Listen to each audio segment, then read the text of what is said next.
Welcome back to Newsline. So, Democratic dark money is heading to anti-Israel activism, and lots of it is your taxpayer dollars.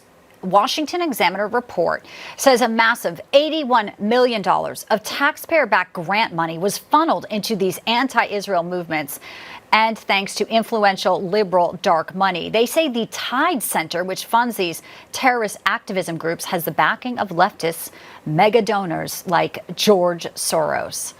That is a huge dollar figure and a huge revelation. Let's bring in our panel to discuss this and also the latest happening in Israel. Joining me now, retired chaplain Colonel David Giammona. David is the author of Your Mission in God's Army and co-author of the Military Guide to Disarming Deception, Battlefield Tactics to Expose the Enemy's Lies and Triumph in Truth.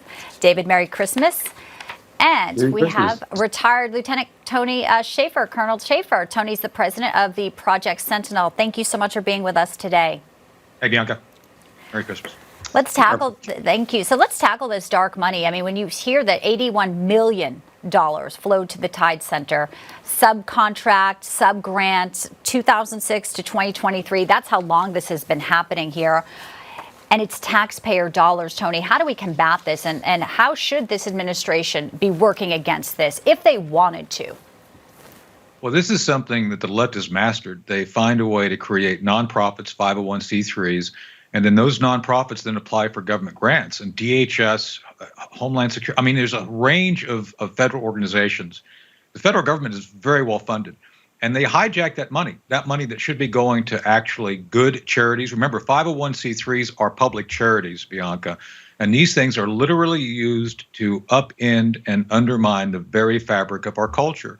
Think about what happened over this weekend. You had Hamas protesters literally out protesting Christmas. That's how wacky and dangerous these funds are. So I think the way we combat it is by putting people in place in the government who say no to this sort of thing. I mean, there's ways of stopping it. It should be stopped.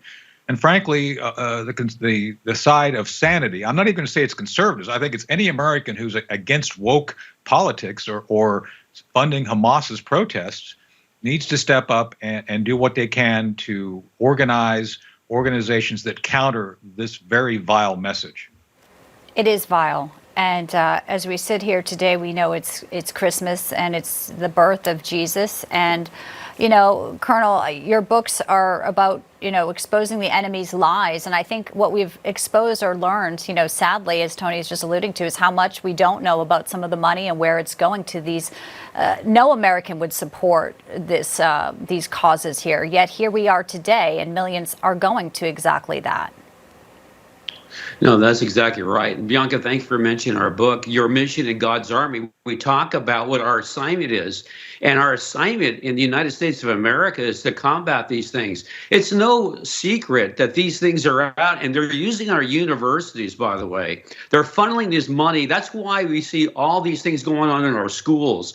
Congress, as the gentleman just talked about, our Congress needs to stop these kinds of things. And I think bringing those presidents of these universities into the forefront and saying enough is enough, because that's who's funding all the money on our campuses is this dark money. And people need to realize and wake up to the fact of what's going on. And so here we are at Christmas Day celebrating the birth of Christ, but at the same time combating evil, as we talk about all the time on our shows. Yeah, and we now know former President Obama has reportedly been lobbying the Harvard board to keep Claudine Gay in her position there. So there you have it. It's a really it's a machine, Tony.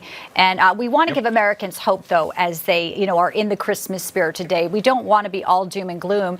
And I think the pulling of some of the money, these donors, will continue and will hopefully cause some change at the universities, because it really is, as David points out, the next generation here that we need to stop from the indoctrination.